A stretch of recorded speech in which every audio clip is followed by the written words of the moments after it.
జయ శుభకర వినాయక శ్రీకాణి భాగవర సిద్ధి వినాయక. నమస్కారం. ప్రేక్షకులందరికీ శుభోదయం. ఈనాటి శుభయోగం శీర్షికన యమునా నదికి పుష్కరాలు ప్రారంభమవుతున్న తరుణంలో యమునా నదిలో పుష్కర స్నానం చేసేటప్పుడు ప్రధానంగా పాటించాల్సిన ముఖ్యమైన విధి విధానాలేంటో, అలాగే జగద్గురువులైన ఆదిశంకరాచార్యుల వారు రచించిన సుబ్రహ్మణ్య భుజంగ స్తోత్రంలో ఉన్నటువంటి అంతరార్థం ఏంటో పరిశీలిద్దాం.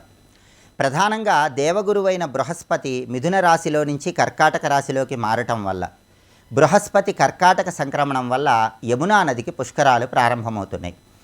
యమునా నదిలో ఎక్కడ పుష్కర స్నానం చేస్తున్నా సరే, పురుషులైతే ముందుగా యమునా నదిలో స్నానానికి వెళ్లే ముందు ఒక చిటికెడు మట్టి తీసుకొని ఆ మట్టి నీళ్ళల్లో వేసి ఆ తర్వాత యమునా నదిలో స్నానం చేయాలి. స్త్రీలైతే ఒక చిటికెడు పసుపు తీసుకొని ఆ చిటికెడు పసుపు నీళ్ళల్లో వేసి ఆ తర్వాత స్నానాన్ని ఆచరించాలి. దీనికి కారణం ఏంటంటే, ధర్మశాస్త్ర గ్రంథాలు ఏం చెప్తున్నాయంటే, ఎప్పుడైనా సరే మనం నదుల్లో స్నానం ఆచరించేటప్పుడు ఆ నదుల్లో పరమేశ్వరుడి కంటి నుంచి వచ్చినటువంటి ఒక ప్రత్యేకమైనటువంటి పేరు కలిగిన శక్తి, కృత్య అనే శక్తి ఉంటుంది. మనం నదీ స్నానం చేసేటప్పుడు ఆ నదీ స్నానం వల్ల వచ్చే పుణ్య ఫలితం మొత్తం కూడా పరమేశ్వరుడి కంటి నుంచి వచ్చినటువంటి ఆ కృత్య అనే శక్తి తీసుకుంటుంది. అలా తీసుకోకుండా ఉండటానికి, నదీ స్నానం వల్ల సంపూర్ణమైన ఫలితం కలగటానికి ముందుగా కృత్య అనే ఆ శక్తికి, నదులలో నీళ్ళలో అడుగున ఉండే ఆ శక్తికి మనం ఆహారం సమర్పించాలి. అలా సమర్పించడానికి సంకేతంగా పురుషులు ఒక చిటికెడు పట్టి నీళ్ళలో వేసి ఆ తర్వాత స్నానం చేయాలి. స్త్రీలైతే ఒక చిటికెడు పసుపు నీళ్ళల్లో వేసి ఆ తర్వాత స్నానం చేయాలి. అందుకే శాస్త్రంలో కూడా ఒక శ్లోకం చెప్తారు, పిప్పలాదౌ సముత్పన్నే కృత్యే లోకభయంకరే మృత్తికాంతే మయా దత్తం ఆహారార్థం ప్రకల్ప్యతాం. ఇది శాస్త్రంలో చెప్పిన శ్లోకం. అంటే అర్థం ఏంటి? పిప్పలాదౌ సముత్పన్నే కృత్యే లోకభయంకరే, పరమేశ్వరుడి నేత్రం నుంచి ఆవిర్భవించిన కృత్య అనే పేరు కలిగినటువంటి ఒక భయంకరమైన శక్తి నీటిని ఆశ్రయించి ఉంటుంది. మృత్తికాంతే మయాదత్తం ఆహారార్థం ప్రకల్ప్యతాం. మృత్తికంటే మట్టి, ఒక చిటికడి మట్టి నీళ్ళలో వేసి దానికి ఆహారం అందించినట్లయితే నదీ స్నానం వల్ల సంపూర్ణమైన ఫలితం పొందవచ్చు. ఎప్పుడైనా సరే ఏ నదికైనా సరే పుష్కరాలు వస్తే తుందిలుడు అని పిలువబడే పుష్కరుడు, ముక్కోటి దేవతలు, దేవగురు బృహస్పతి అందరూ కూడా ఆ నదిలోకి ప్రవేశిస్తారు. వీళ్ళందరి అనుగ్రహం కలగటానికి పుష్కర స్నానం చేయాలి. అయితే పుష్కర స్నానం చేసేటప్పుడు దంపతులు ఇద్దరూ కలిసి పుష్కర స్నానం చేస్తే ఉత్తమ ఫలితాలు కలుగుతాయి. అలా దంపతులు ఇద్దరూ పుష్కర స్నానం చేయటం వీలు కాకపోతే భర్త కానీ భార్య కానీ వాళ్ళు ధరించిన వస్త్రాన్ని చేతిలో పట్టుకొని పుష్కర స్నానం చేస్తూ నదిలో 3 మునకలు వేయాలి. అప్పుడు దంపతులు ఇద్దరూ కలిసి స్నానం చేసిన ఫలితం కలుగుతుంది. భర్త సమీపంలో లేని పక్షంలో మహిళామణులు కనుక పుష్కర స్నానం చేస్తూ ఉన్నట్లయితే కామేశబద్ధ మాంగళ్య సూత్ర శోభిత కంధరాయ నమో నమః అనే మంత్రం చదువుకుంటూ నదిలో 3 మునకలు మునగండి. అప్పుడు దంపతి సమేతంగా పుష్కర స్నానం చేసిన విశేషమైన ఫలితం కలుగుతుంది.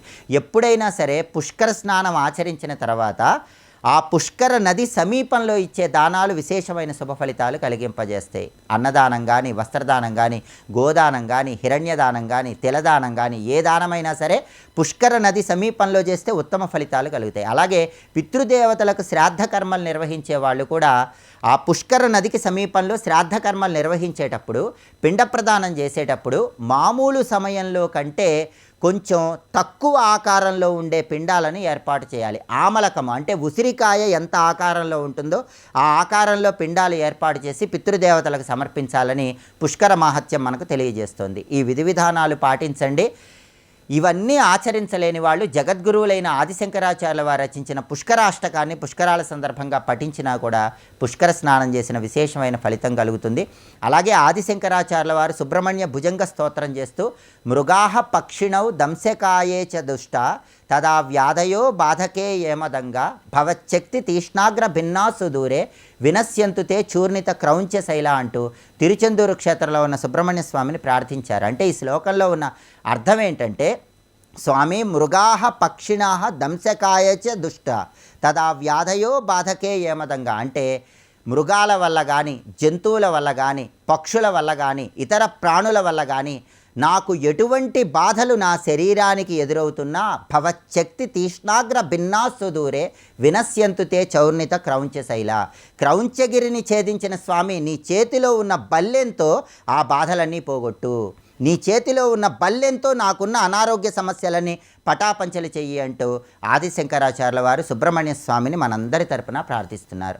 అది ఈ శ్లోకంలో ఉన్న అంతరార్థం. కాబట్టి పుష్కర స్నానం చేస్తూ విధులు పాటించండి, భుజంగ స్తోత్రాన్ని అంతరార్థం తెలుసుకుంటూ పఠించండి, సమస్త శుభ ఫలితాలను సిద్ధింపజేసుకోండి. రేపటి శుభయోగం శీర్షికన అధిక మాసంలో వచ్చే బుధవారం సందర్భంగా విష్ణుమూర్తిని ఏ విధంగా ఆరాధన చేస్తే చక్కటి సత్ఫలితాలు కలుగుతాయో పరిశీలిద్దాం. నమస్కారం.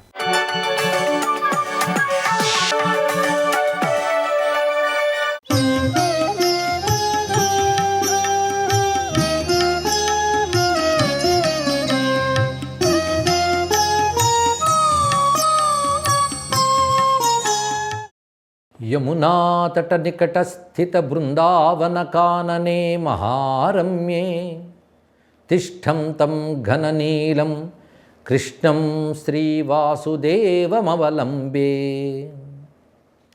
యమునా నది అనేటువంటి గొప్ప మాట భారతీయ సనాతన ధర్మంలో విశేషమైన మంత్రంలా కూడా పనిచేస్తుంది. అదే గంగే చ యమునే కృష్ణే గోదావరి సరస్వతి నర్మదే సింధు కావేరి అని స్మరిస్తూ ఉంటాం. పంచగంగల్లో కూడా గంగా యమున తుంగభద్ర ఇత్యాదులు చెప్పబడుతూ ఉంటాయి. అంటే గంగ అనగానే వెంటనే యమున మనకు స్ఫురిస్తుంది. భారతదేశంలోని పుణ్య నదుల్లో గంగా యమున రెండూ విశేషమే. అందుకే హిమాలయాల్లో చార్ధామ్ యాత్ర చేసేవారు అటు గంగోత్రి ఇటు యమునోత్రి రెండు దర్శిస్తారు.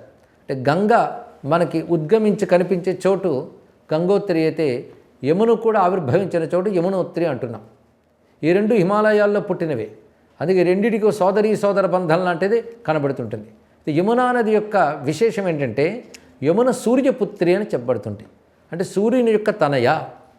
సూర్యునికి ఉన్నటువంటి ఇద్దరు పత్నుల ద్వారా ఇద్దరు తనయులు కలిగారు. ఒకటి తపతి, ఇంకొకటి యమున. తపతి నది అని కూడా ఉన్నది, యమునా నది. అలాగే యముడు యమునా నదికి సోదరుడు కనుక వారు ఇరువురికి సోదరీ బంధం. ఇరువురు కూడా సూర్య సంతానమే. ఈ యమున గురించి మరొక విషయం గర్గ సంహితలో అద్భుతంగా కనబడుతుంది. కృష్ణుడు గోలోకంలో ఉన్న పరమాత్మ, అక్కడ యమునా నది ఉంటుంది ఎప్పుడు కూడా. లోకాన్ని తరింపజేయమని బ్రహ్మదేవుడు ప్రార్థించగానే కృష్ణుని ఆజ్ఞతో ఆ యమునా నది మరొక రూపం ధరించి భూమి మీదకి వచ్చిందిట. వచ్చినప్పుడు కళింద పర్వతము అనే చోట ఆవిర్భవించి వచ్చింది కనుక కాళింది అని పేరు కూడా చెప్పబడుతుంది. అంటే ఇది సూర్యపుత్రి అనేది విషయమా లేదా గోలోకం నుంచి వచ్చింది ఏది నిజం అంటే గోలోకం నుంచి వచ్చిన యమున సూర్య సంతానంగా ఆవిర్భవించి భూమికి వచ్చిందని అన్వయించుకోవాలి మనం. ఈ విధంగా సూర్యపుత్రిని చెప్పడంలో మరొక రహస్యం ఏంటంటే సూర్య సంబంధమైన ఒకానొక శక్తి ఏదో యమునలో ఉన్నది అని తెలుసుకోవాలి. పై యమునా నదికి భగవంతుని అవతారమైన కృష్ణ పరమాత్మకు అనుబంధం మనకు తెలిసినదే. అది విష్ణు సహస్రనామాల్లో సుయామునః అన్న మాట ఉన్నది. దీని అర్థం చెప్తూ చక్కని యమునా తీర వాసము కలిగిన వాడు, యమునా తీరములో వాసము చేసిన వారికి మేలు కలిగించేవాడు అని చెప్పారు ఇక్కడ. అంటే యమునా తీరంలో ఆయన అటు మధురలో కానీ అటు బృందావనంలో కానీ యమునా తీరంలో ఉన్నటువంటి వారందరిని అనుగ్రహించాడు.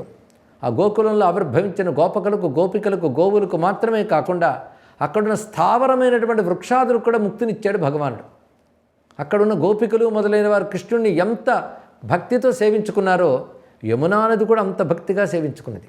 ఆయన ప్రతి లీలకి సాక్షిగా ఉన్నటువంటిది యమునా నది. కానీ యమున అనే నామస్మరణే చాలా పవిత్రము అని మన గర్గ సంహిత లాంటి గ్రంథములు చెప్తున్నాయి. యమునా కవచమని, యమునా సహస్రనామములని, యమునా అష్టోత్తర శతనామములంటూ యమునా సంబంధమైన నామ విశేషాలు ఉన్నాయి. అలా యమునకు సంబంధించిన ఆరాధన విశేషాలు కూడా ఉన్నాయి. గంగపై ఎలా స్తోత్రవాంగ్మయం ఉందో యమునపై కూడా స్తోత్రవాంగ్మయం ఉంది. అంటే కనిపించే తీర్థాల్లో భగవచ్ఛక్తిని దర్శించగలిగిన మహర్షులు మనకి ఈ విధంగా ఏర్పరిచారు. అలాంటి యమునా నదికి పుష్కరాలు వస్తున్నటువంటి కాలం ఇది. పుష్కరాలు ప్రధానంగా బృహస్పతి కర్కాటక రాశిలో ప్రవేశించినప్పుడు యమునా నదికి పుష్కరాలు వస్తాయి. ఇప్పుడు ఈ సంవత్సరం ఆ పుష్కరాలు మనకు లభిస్తున్నాయి. యమున గురించి చెప్తూ యోజనానాం సహస్రేషు కీర్తనాత్ పాపనాశిని అని ఒక మాట చెప్పారు. అంటే కొన్ని యోజనాల దూరంలో ఉన్న యమున స్మరణ చేసినా కీర్తన చేసినా కూడా పాపములు పోతాయి అని చెప్తున్నారు. అలాంటి యమునా నది పుష్కరాలు అనగానే సనాతన ధర్మంపై శ్రద్ధ కలిగిన వారికి ఆ పుష్కరాలకు వెళ్ళాలి అని కోరిక కూడా కలుగుతుంది. ఈ యమున ప్రత్యేకత ఏంటంటే యమున ఆ పర్వతాల్లో హిమాలయాల్లో పుట్టి అక్కడి నుంచి క్రమంగా వస్తూ గంగతో కలిసిపోతుంది. అలా గంగతో కలిసిపోయిన చోటే మనం ప్రయాగ అంటున్నాం. దీన్ని ప్రయాగరాజ్ క్షేత్రం అని కూడా వ్యవహరిస్తుంటాం. ఆ ప్రయాగలో మరొకటి ఏమిటంటే అంతర్లీనంగా అంతర్వాహినిగా సరస్వతి కూడా ఉంటుందని చెప్పారు. కనుక త్రివేణి సంగమం, యమునా నది స్నానం అనగానే అక్కడికి వెళ్తారు, లేదా బృందావనం సీమ అక్కడికి చేరుకోవచ్చు. అదేవిధంగా ఓపికంటే యమునోత్రి దాకా వెళ్ళొచ్చు. యమునా నది పరివాహక ప్రాంతంలో ఉన్నటువంటివన్నీ కూడా పవిత్ర క్షేత్రములే అని చెప్తున్నారు ఇక్కడ. అలాంటి యమున స్మరణ చేతనే ధన్యులమవుతుంటే పుష్కర కాలంలో నదికి వచ్చే పవిత్రత గురించి గ్రంథములు చాలా చాలా చెప్తున్నాయి. పుష్కర కాలంలో చేయవలసిన విషయం ఏమిటి అంటే, ఆ పుష్కర కాలంలో ముందు చేయవలసిన స్నానం, అది సంకల్ప సహితంగా శాస్త్రబద్ధంగా స్నానం చేయాలి. దాని తర్వాత దానం, తర్వాత పితృకర్మ. పుష్కరాల్లో ప్రధానమైనది పితృకర్మ. అది తర్పణములు, పిండ ప్రదానములు మొదలైనవి చేయడం. దానములు, ఈ దానం కూడా చాలా విశేషం. ఆ పుష్కర కాలంలో సర్వతీర్థములు ఆ నది యందు చేరుతాయి. అది సార్ధత్రికోటి అన్నట్టు 3.5 కోట్ల తీర్థాలు ఉంటాయి బ్రహ్మాండాల్లో. కొన్ని చిన్న చిన్నవి కావచ్చు, కొన్ని పెద్దవి కావచ్చు, మహిమతో అన్నీ పెద్దవే. అన్నీ కూడా వచ్చి ఈ బృహస్పతి కర్కాటక రాశిలో ప్రవేశించిన కాలంలో యమునా నదిలోకి ప్రవేశిస్తాయి కనుక యమునా పుష్కరము అంత విశేషము అని చెప్తున్నారు. అలా ఒక్కొక్క నదికి పుష్కరాలు వచ్చే చెప్తూ, పుష్కరాలు వచ్చే నదుల్లో యమున కూడా ఒకటి. ఇంత పవిత్రమైన యమున గురించి వివరిస్తూ అక్కడ చేయవలసిన విధులు కూడా మనం తెలుసుకున్నాం. కనుక పుష్కర కాలంలో ప్రధానంగా వెళ్ళి చేయవలసింది కేవలం స్నానం మాత్రమే కాదు, ఆ స్నానం కూడా శాస్త్రసమ్మతంగా సంకల్ప సహితంగా చేయాలి. దాన, శ్రాద్ధ, జప, హోమ, తర్పణ, ఇవి సంపూర్ణమైన ఫలాలు ఇవ్వగలిగిన కాలమే పుష్కరము అని చెప్పినట్టు. కేవలం ఒక వేలం వెర్రిలా వెళ్ళి మునిగిపోవడమే కాదు, శాస్త్ర పద్ధతి కూడా తెలుసుకోగలగాలి. ఆ విధంగా వెళ్ళి నదుల యొక్క పవిత్రతని, పరిశుభ్రతని కాపాడుతూ మనం పుష్కరాలు చేసుకోగలగాలి. యమునతో ఆధారపడిన చరిత్ర చాలా ఉన్నది. గంగకు వల్లనే యమునా తీర చరిత్ర కూడా చాలా విశేషమైనది. మహాయోగులు, మహర్షులు ఈ 2 నదీ తీరాల్లో ఎక్కువ ఉంటారు అని సనాతనంగా ఉన్నమాట. అందుకే గంగా యమునయోర్ మునిభ్యశ్చ నమః అంటారు. అంటే గంగా యమునుల వద్ద ఉన్న మునులకు నమస్కారము. మన ధర్మానికి ముఖ్యమైనటువంటి అన్ని అంశములు ఈ గంగా యమునుల తీరంలోనే వర్ధిల్లేయండి. అవి పుట్టినటువంటి హిమాలయాల్లో సిద్ధాశ్రమాలు ఉంటాయి. అదేవిధంగా అది ప్రవహించిన భూములన్నీ కూడా పవిత్రమైన క్షేత్రాలతో విరాజిల్లుతూ ఉంటాయి. కృష్ణ పరమాత్మ ఆ యమునా నది తీరంలోనే ఉద్భవించాడు. ఆ ఉద్భవించిన కృష్ణుణ్ణి వసుదేవుడు తీసుకువెడుతుంటే యమున ఆయన కోసం దారి చేసింది. అప్పటి నుంచి యమునికి కృష్ణునికి ఉన్న అనుబంధం. అంతేకాదు ఆ యమునయే ఒక స్త్రీ రూపం ధరించి కృష్ణుని చేపట్టింది. కాళింది అనే పేరుతో చేపట్టింది. అది కృష్ణుని అష్టమహిషుల్లో కాళింది ఒకటి. అంటే ఆ రూపంతో కృష్ణునితో పాటు ద్వారకలో కూడా ఉన్నది ఆ తల్లి. ఇంకా ఈ యమునా నది మధ్య ద్వీపంలోనే వేదవ్యాసుల వారు కూడా జనించారు. పరాశర మహర్షికి, సత్యవతికి యమునా నదిలోనే వ్యాసుల వారు జనించారన్నారు. ఆయన పేరు కూడా కృష్ణ శబ్దంతోనే చెప్పబడుతుంది. ఆ మాటకు వస్తే యమునకున్న నామాల్లో మరొకటి కృష్ణ అని ఉన్నది. కృష్ణ అంటే నల్లది అని అర్థం. యమునా నది నీలకాంతులతో నల్లగా ఉంటుందిట. అందుకే కృష్ణ అనే పేరు కూడా ఉన్నది. కృష్ణాతీరే అని చెప్తూ అక్కడ కృష్ణాతీరం అంటే యమునా తీరం అని తెలుసుకోవాలి. కృష్ణాతీరంలో కృష్ణుడు అంటే యమునా తీరంలో కృష్ణుడు అని అర్థం ఇక్కడ. అలాంటి యమునా పుష్కరం వైభవం గురించి పురాణముల ఆధారంగా చాలా చెప్పవచ్చు. యమునా వైభవం, అలాంటి యమునా పుష్కర కాలంలో జరిగేటువంటి సత్కర్మలు అందరికీ సత్ఫలితాలు ప్రసాదించుగాక. పావనమైన ఆ యమునా నది, ఆ బృహస్పతి కూడాను ధర్మాన్ని, దేశాన్ని, ప్రపంచాన్ని రక్షించుగాక అని ప్రార్థిస్తూ స్వస్తి.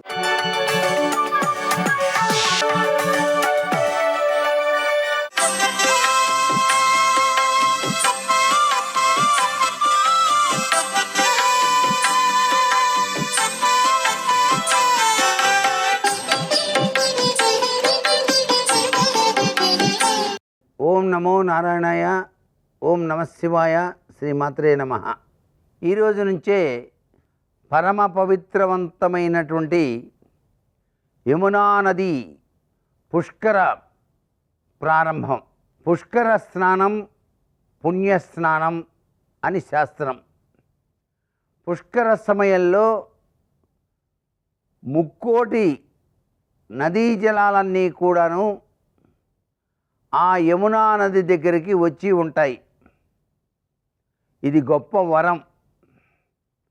అందుచేత ఈ పుష్కర సమయంలో ఎవరైతే పవిత్ర స్నానాల్ని ఆచరిస్తారో వారికి జన్మ జన్మాంతరాల నుంచి వచ్చేటువంటి పాపాలన్నీ కూడాను పటాపంచలైపోతాయి. అంతేకాకుండా ఈ పుష్కర సమయంలో పితృదేవతలకు పిండ ప్రదానాలు అనేటువంటి విశిష్టవంతమైనటువంటి కార్యక్రమాలు చేయడంతో పాటుగా వివిధ రకాలైనటువంటి దానాదులు కూడాను ఆచరించడం వలన పితృలోకంలో ఉన్నటువంటి ఆ యొక్క మహనీయుల యొక్క ఆశీస్సులు ఈ జీవితానికి అదృష్టాన్ని ప్రసాదించడానికి ఆస్కారం ఉంటుంది. అంతేకాకుండా ఎవరైతే ఈ సమయంలో దానాలు చేస్తారో కొన్ని వేల కోట్ల రెట్ల సత్ఫలితాన్ని సాధిస్తారు అని కూడా శాస్త్రం. వస్త్రదానం, శయ్యాదానం, బంగారం దానం, వివిధ రకాలైనటువంటి దానాలన్నీ కూడాను ఈ పుష్కర సమయంలో ఆచరించవచ్చు. అందుకే పుష్కర స్నానం పుణ్య స్నానం అని చెప్పేసి శాస్త్రం మనకు తెలియజేస్తోంది. సర్వే జనా సుఖినో భవంతు.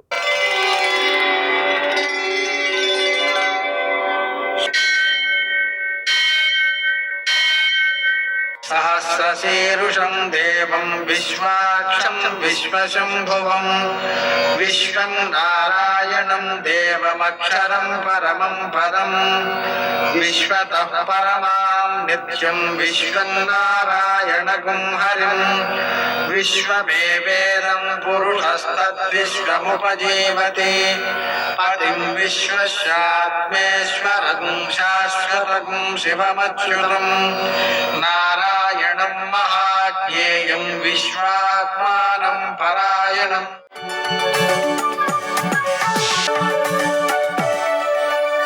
सूर्यशौर्यमथेन्दुरिन्द्रपदवी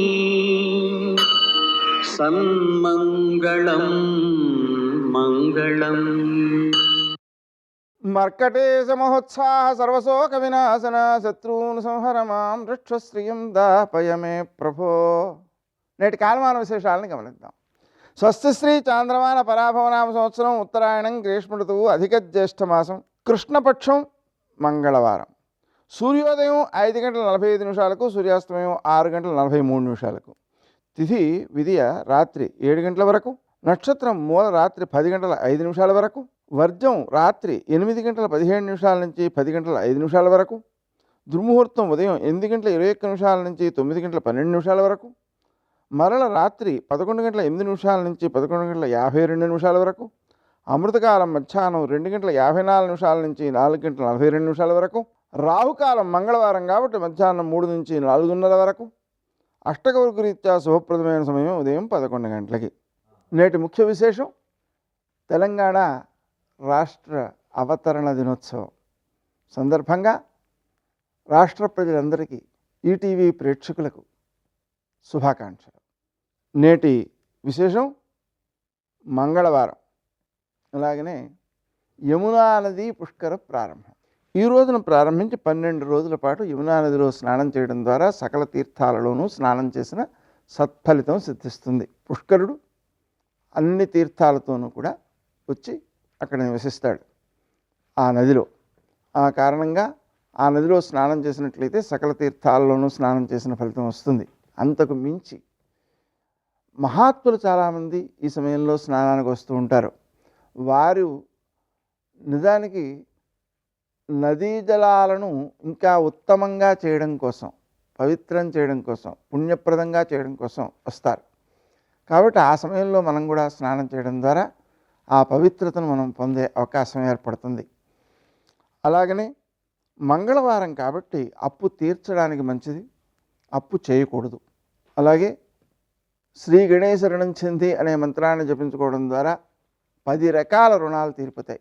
గణేశ రుణమోచక స్తోత్రం, రుణమోచక నృసింహ స్తోత్రం, రుణమోచక అంగారక స్తోత్రం పారాయణ చేసుకోవడం ద్వారా మనకు తొందరగా అప్పులు తీరిపోతాయి. రుణమోచక గణపతి స్తోత్రం ఇంకొకటి ఉందండి. అది ప్రతిరోజు కనుక పారాయణ చేసినట్లయితే 6 మాసాల్లో అప్పులు తీరిపోతాయి అని చెప్పారు దాంట్లో ఫలితం. కాబట్టి ఆ గణపతిని ఆరాధించుకోవడం మంచిది. నేటి ఆణిముత్యాలు.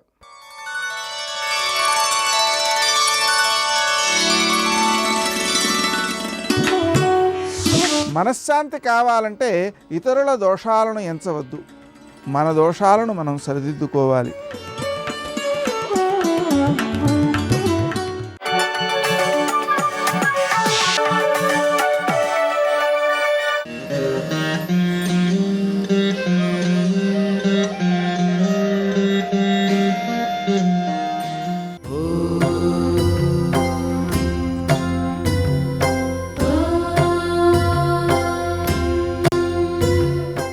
యమునోత్రి ఒక మనోహరమైన ఆధ్యాత్మిక సుందర ధామం. ఎత్తైన కొండలు, పచ్చని వృక్షరాజాలతో అలరారే ఈ దివ్యధామానికి చేరే మార్గం వెంబడి యమునా నదీమ తల్లి వయ్యారంగా సాగిపోయే దృశ్యం నయన మనోహరం. ఊపిరి బిగబట్టుకునేంత విధంగా ఉండే ఈ మార్గం వెంబడి ప్రయాణం అనంతరం భక్తులు జానకీ ఛట్టీకి చేరుకుంటారు. ప్రకృతి అందాల నడుమ నిత్యం తీర్థయాత్రికులతో రద్దీగా ఉండే ఈ క్షేత్రం నుంచే పర్వత ప్రాంతం ప్రారంభమవుతుంది. జానకీ ఛట్టి నుంచి యమునోత్రికి సుమారు 9 కిలోమీటర్లు ఉంటుంది. ఇక్కడ నుంచే తీర్థయాత్రికులు ఈ పర్వత మార్గాన్ని ప్రయాణించడానికి గుర్రాలు, డోలీలు, పల్లకీలు ఇలా అనేకాన్ని ఎంచుకుంటారు. వేలాది మంది భక్తులతో గుర్రాల మీద ప్రమాదకరమైన యమునోత్రి పర్వత ప్రాంతాన్ని అధిరోహించడం ఓ సాహసోపేతమైన యాత్ర. ఈ మార్గంలో భక్తులకు కనిపించే ప్రకృతి సంపద వర్ణనాతీతం. యమునోత్రి ఒక మనోహరమైన ఆధ్యాత్మిక సౌందర్యం కలిగిన పుణ్య ప్రదేశం. ఔషధీయుక్తమైన వృక్షాలతో, వివిధ శిలయేళ్లతో, పావన యమునా నదీ ప్రవాహంతో, దివ్యగాథలతో ఈ ప్రాంతం శోభాయమానంగా అలరారుతోంది. యమునోత్రిలో ఉన్న ఆలయానికి చేరుకోవడానికి యమునా నది వంతెన మీదుగా అక్కడకు వెళ్ళాలి. ఆలయ పరిసర ప్రాంతాలలో ఉష్ణనీటి కుండాలున్నాయి. ఇందులో భక్తులు యమునామాతను స్మరిస్తూ స్నానాలు చేస్తారు. యమున ఇక్కడ లోతుగా లోయగుండా ప్రవహిస్తూ ఉంటుంది. యమునోత్రి అంటే యమున నేలమీదకు దిగిన చోటు అని అర్థం. యమునోత్రి ఆలయం దగ్గర కనిపించే 2 కొండ శిఖరాల వెనుక మరొక శిఖరం ధవళ కాంతులతో రజిత శిఖరంగా ధగద్ధగాయమానంగా కనిపిస్తూ ఉంటుంది. దీనినే కాళింది శిఖరం అని పిలుస్తారు. యమునా నది ఇక్కడే జన్మించింది. అక్కడ నుండి దూరంగా కనిపించే 2 కొండల మీద నుంచి 2 ధారలుగా క్రిందకు జాలువారుతూ లోయలో మరలా ఒకటై ఏకప్రవాహంగా సాగుతుంది.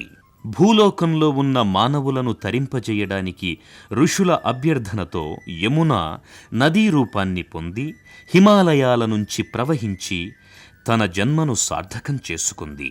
ఛాయాదేవి శాపంతో యమున నదీ రూపాన్ని పొందిందని మరొక కథనం. యమునా నది నీరును గ్రోలితే సమస్తమైన శారీరక రుగ్మతలు తొలగిపోతాయి. అందువలననే ఉత్తరావనిలో గంగా స్నానం, యమునా పానం అనే లోకోక్తి ఏర్పడింది. అసితముని ప్రతిరోజు గంగోత్రికి వెళ్లి స్నానం చేసి తపస్సు చేసుకుంటూ ఉండేవాడు. వృద్ధాప్యంలో ఆ మునీశ్వరుడు గంగోత్రికి వెళ్లలేక అవస్థలు పడుతుంటే గంగాదేవి దయతలచి తన నుంచి ఒక ప్రవాహపు పాయను ముని ఉన్న ప్రాంతం నుంచి ప్రవహింపచేసేటట్లు చేసింది. అందువలన గంగకున్న పవిత్రత యమునకు కూడా ఉండడం జరిగింది. తీర్థయాత్రలు చేసే భక్తులు ఉష్ణకుండాలలో స్నానం చేసిన పిమ్మట సమీపంలో ఉన్న దివ్య శిల దగ్గరకు చేరుకుంటారు.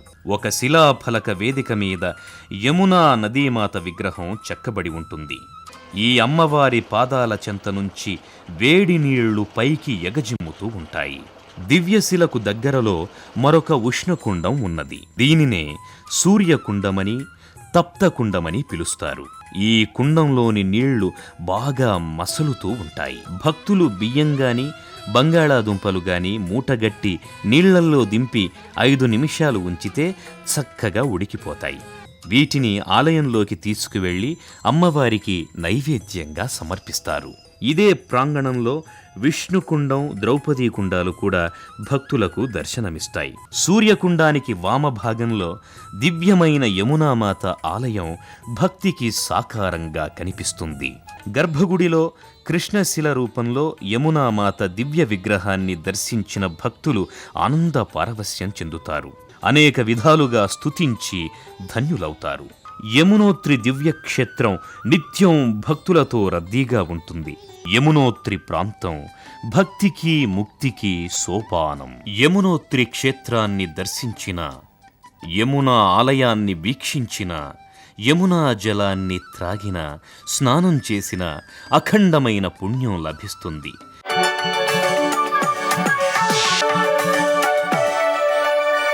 రామదూత హనుమాన్, శ్రీరామదూత హనుమాన్, శ్రీరామదూత హనుమాన్, శ్రీరామదూత హనుమాన్. సుందరకాండలో మహర్షి ఒక అద్భుతాన్ని ఆవిష్కరించారు. హనుమ అన్వేషణం చేసేటప్పుడు దదర్శ హరిషార్దూలస్తస్య రక్షపతి గృహీ మృగాణం మహిషాణాంచ వరాహాణాంచ భాగశః అన్నారు. అక్కడ అంతఃపురంలో ఎన్నో పదార్థములు వండి సిద్ధంగా ఉంచారు. అనేక రకములైనటువంటి పదార్థములను వండారు.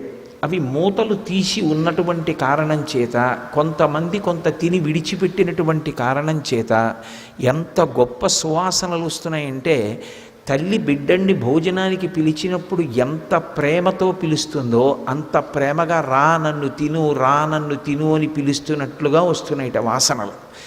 అమ్మ భోజనానికి పిలిస్తే ఏ పిల్లవాడైనా సరే వశవర్తి అవుతాడు. అమ్మ పిలుపు అంత అందంగా ఉంటుంది అన్నం పెట్టడంలో. కానీ హనుమ ఎందుకు దాని వంక చూడలేదు, ఎందుకు దాని వంక తినలేదు అంటే, ఇది సీతమ్మ కాదు కదా అని వెళ్ళిపోయారు. అంటే అన్వేషణలో ఆయనకి సీతమ్మ వినా ఇంకొక దాని మీద దృష్టి లేదు. శరీర ధర్మం జ్ఞాపకానికి రాలేదు. పోనీ అది దాటి కొంచెం ముందుకెళ్ళిన తర్వాత అంతకన్నా ఆకర్షించగలిగినటువంటి సువాసనలను వెదజల్లేటటువంటి పదార్థములను కనపడ్డాయి. వాటిలోంచి వస్తున్నటువంటి సువాసనలన్నీ కలిసి గుబాళిస్తూ నన్ను ఆస్వాదించు అని పిలుస్తున్నట్లుగా ఉన్నాయి. అయినా ఇది సీతమ్మ కాదు అని ఆయన వెళ్ళిపోయి, ఎటువంటి సీతమ్మ నాకు దర్శనమిస్తుంది అని ఊహ చేశారు అంటే, ఆయన అనుకుంటారు మనసులో, తదున్నసం పాండురదంతమవ్రణం శుచిస్మితం పద్మపలాశలోచనం ద్రక్షేతదార్యా వదనం కదాన్వహం ప్రసన్నతారాధిపతుల్యదర్శనం అంటారు. ఇది సుందరకాండ. ఒకటి, శరీరానికి కావలసిన పదార్థాల మీద వ్యామోహం లేదు. అలా ఎందరూ మహాత్ములు ఉన్నారు. ఆ భగవద్ దర్శనాన్ని అపేక్షించి ధ్యానంలో కూర్చుంటే వాళ్ళు ఈ శరీరానికి ఉండేటటువంటి అవసరాల్ని కూడా విస్మరించి పరమ సంతోషాన్ని పొందుతూ ఆ ఆనందాబ్ధిలో ఓలలాడిపోతూ ఉంటారు ధ్యానంలో. యోగరతో వా భోగరతో వా సంగరతో వా సంగవిహీన యస్యద్బ్రహ్మణి రమతే చిత్తం నందతి నందతి నందత్యేవా అంటారు. అందుకు మహానుభావుడు సుందరాతి సుందరుడయ్యాడు సుందరకాండలో. ఆ ఆత్మాన్వేషణమునందు నిమగ్నమైనటువంటి యోగి యొక్క స్థితి ఎలా ఉంటుందో ఆవిష్కరిస్తున్నారు మహర్షి. సర్వం శ్రీ ఉమామహేశ్వర పరబ్రహ్మార్పణమస్తు. స్వస్తి.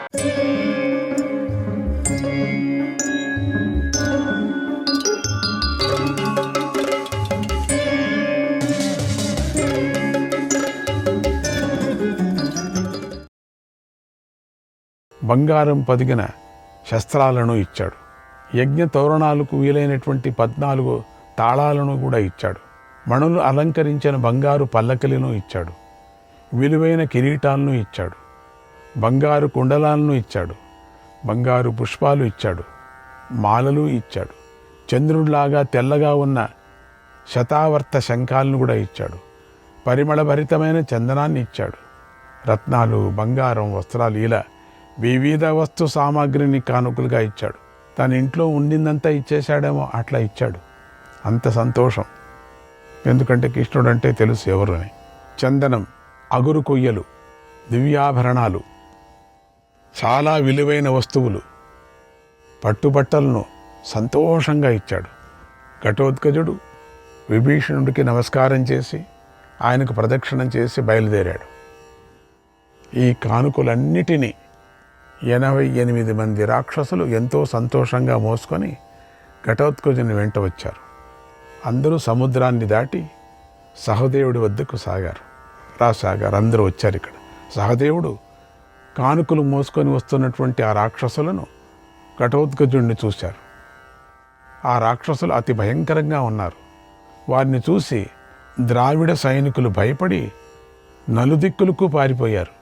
ఘటోత్కచుడు సహదేవుడి వద్దకు చేరి నమస్కారం చేసి నిలబడ్డాడు. సహదేవుడు ఘటోత్కచుడి చేతులు పట్టుకొని కౌగలించుకున్నాడు. కానుకలు తెచ్చిన రాక్షసుల వంక సంతోషంగా చూశాడు. తరువాత ద్రావిడ సైనికులను విడిచి ఇంద్రప్రస్థానికి బయలుదేరాడు. ఇలా సహదేవుడు కొంతమంది రాజులను యుద్ధంలో జయించాడు. కొంతమందిని సామనీతితో నచ్చజెప్పి జయించాడు. మొత్తానికి రాజులందరినీ కప్పం కట్టేలాగా చేసి ఇంద్రప్రస్థానికి తిరిగి వచ్చాడు. రత్నరాసులతోనూ రాక్షసులతోనూ కలిసి సహదేవుడు నగరంలోకి అడుగుపెట్టాడు. ఆ సమయంలో వారి రాకతో, వారి కోలాహలంతో భూమి కంపించినట్లయింది. సహదేవుడు ధర్మరాజును కలుసుకొని నమస్కారం చేశాడు. ధర్మరాజు సహదేవుణ్ణి అభినందించాడు. లంక నుంచి తెచ్చిన దుర్లభమైన ధనరాశిని చూసి ధర్మరాజు ఎంతో ఆశ్చర్యపోయాడు. ఎందుకంటే అన్ని దాళ్లకన్నా ఎక్కువ ఉండేటువంటి సంపత్తిది. ఎంతో ఆనందించాడు. అదిగాక యజ్ఞానికి కావలసినటువంటి సామగ్రి అంతా పంపించాడు. తెలుసు కదా, విభీషణుడికి అన్నీ తెలుసు. ఎట్లా యజ్ఞం చేయాలనేది కూడా అంతా తెలుసు. యజ్ఞానికి ఇంకెక్కడ ఏమీ అనుకోవాల్సిన పని లేదు. ఈ యజ్ఞం ఇప్పుడే ప్రారంభం చేయవచ్చు. అటువంటిదన్నీ ఇచ్చేశాడు. యజ్ఞం చేయొచ్చు, ఇంక ఏం చేయాల్సిన పని లేదు. సహదేవుడు తెచ్చిన ధనరాశుల్లో 1000 కోట్ల విలువైన బంగారం ఉంది. అందరికన్నా ఎక్కువ ఉంది. విచిత్రమైన మనులున్నాయి, రత్నాలున్నాయి. అన్నిటినీ సహదేవుడు ధర్మరాజుకు సమర్పించి ఇంద్రప్రస్థంలో సుఖంగా నివసించాడు. శ్రీకృష్ణాయ పరమాత్మనే నమః. 32వ అధ్యాయం. అర్జునుడు, భీముడు, సహదేవుడు చేసిన దిగ్విజయ యాత్రలను గురించి తెలుసుకున్నాం. ఇప్పుడు నకులుడి దిగ్విజయం గురించి తెలుసుకుందాం. వైశంపాయన మహర్షి జనమేజయుడికి ఇలా చెబుతున్నాడు: ఓ మహారాజా, ఈ నకులుడు అతడి విజయగాథను విను. పశ్చిమ దిక్కు భగవంతుడైన వాసుదేవుడి ఆధీనంలో ఉంది కదా, దానిని ఎలా జయించాడో విను. నకులుడు పెద్ద సేనను వెంట పెట్టుకొని ఖాండవ ప్రస్థం నుండి పశ్చిమ దిక్కు వైపుకు బయలుదేరాడు. సైనికులు సింహనాదాలు చేశారు, యోధులు గర్జించారు. రథచక్రాల ఘోషణలతో భూమి కంపించింది. అంతా కోలాహలంగా సేన బయలుదేరింది. అంత పెద్దగా. ముందుగా నకులుడు కుమారస్వామికి ఇష్టమైన రోహితకమనే పర్వత ప్రాంతానికి చేరాడు. రోహితకమనేటువంటి పర్వత ప్రాంతం అందంగా ఉంటుంది, గోవులతో నిండుగా ఉంటుంది.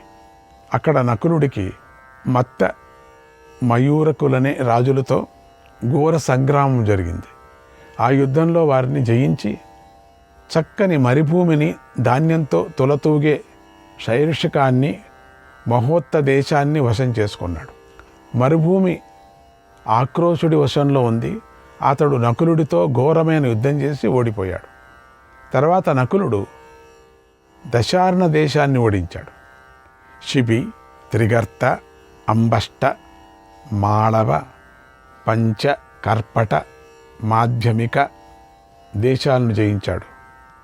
వాటదాన దేశాలను కూడా జయించాడు.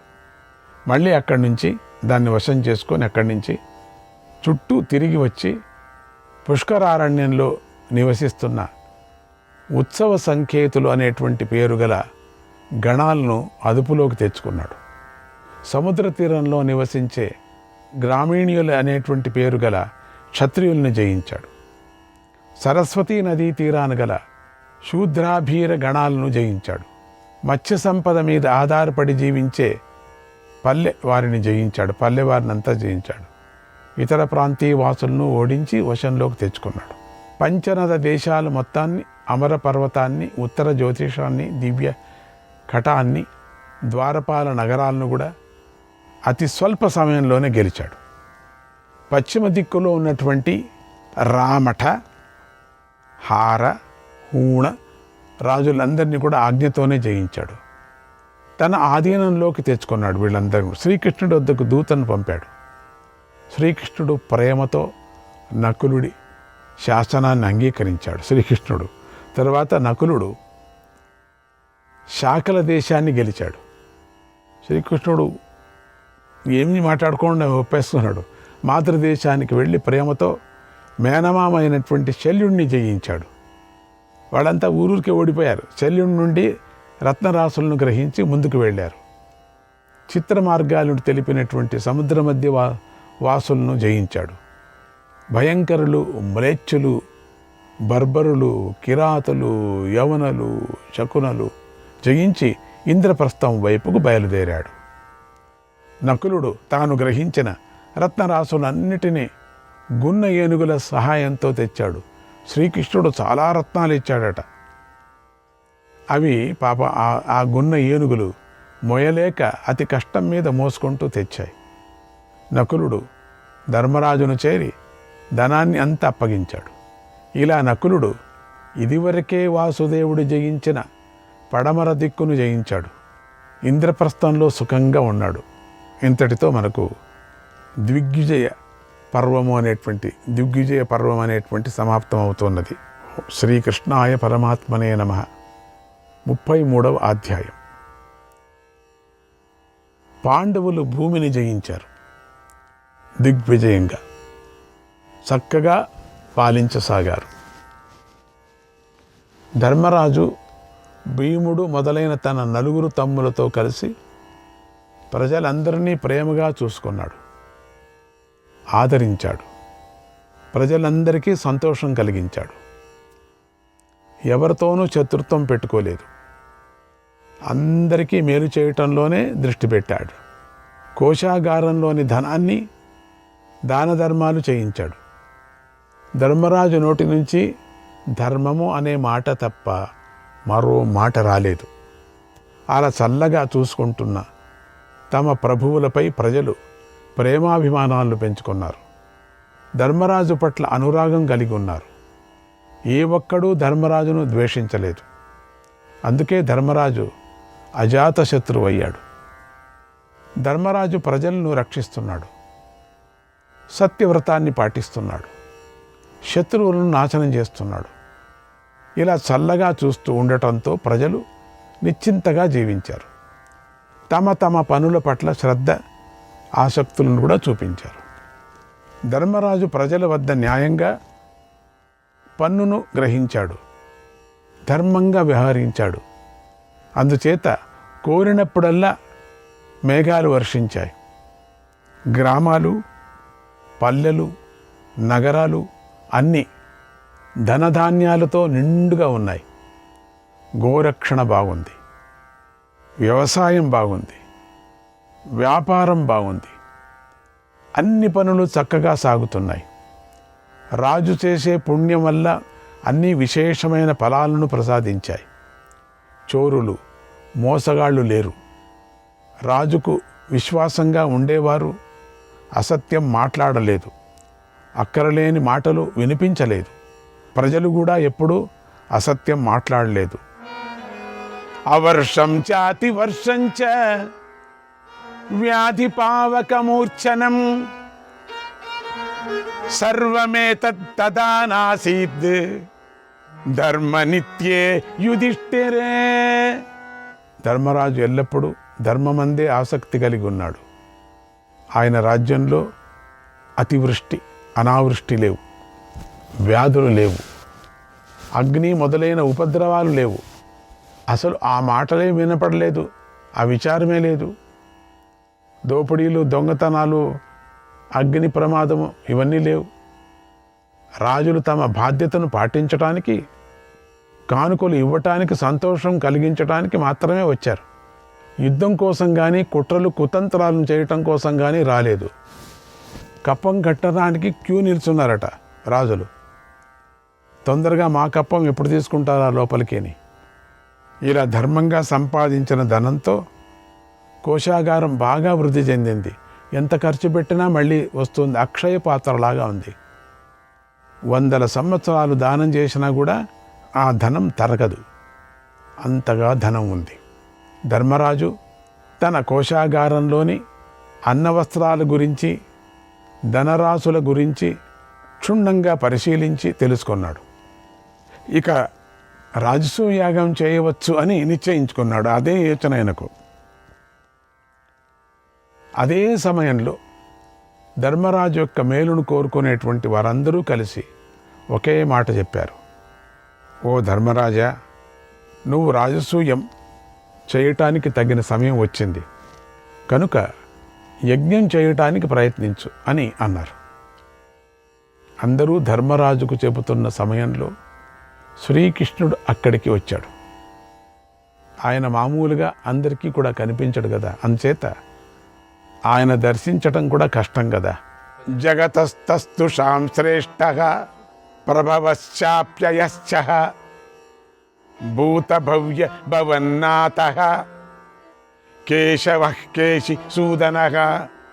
స్థావర జంగమాలన్నిటికీ కృష్ణుడే ఉత్పత్తి స్థానమై ఉన్నాడు కదా. శ్రీకృష్ణుడే అందరికీ ఆశ్రమై ఉన్నాడు. ఆయన భూత భవిష్యత్తు వర్తమానాలు శాసించే శాసకుడు. ఆ శాసకుడై ఉన్నాడు. కేశి అనే రాక్షసుణ్ణి వధించి కేశవుడయ్యాడు. ఆయన వృష్టి వంశీయులందరికీ ప్రాకారం వంటివాడు. ఆపదలో అభయమిస్తాడు, శత్రువులను సంహరిస్తాడు. ఆయన తన తండ్రి అయినటువంటి వసుదేవుణ్ణి బలవంతుణ్ణి చేశాడు. ఆ శ్రీకృష్ణుడు ఎన్నో కానుకలు తీసుకొని తన తండ్రి సైన్యాన్ని వెంటబెట్టుకొని వాటిని ధర్మరాజు వశం చేయటానికి, ధర్మరాజుకు అండగా నిలబడటానికి బయలుదేరి వచ్చాడు. శ్రీకృష్ణుడు తీసుకొని వస్తున్నటువంటి ధనరాశులకు అంతే లేదు. అప్పుడు పంపించాడు, ఇప్పుడు తీసుకొచ్చాడు. అదొక రత్నాల సముద్రంలాగా ఉంది.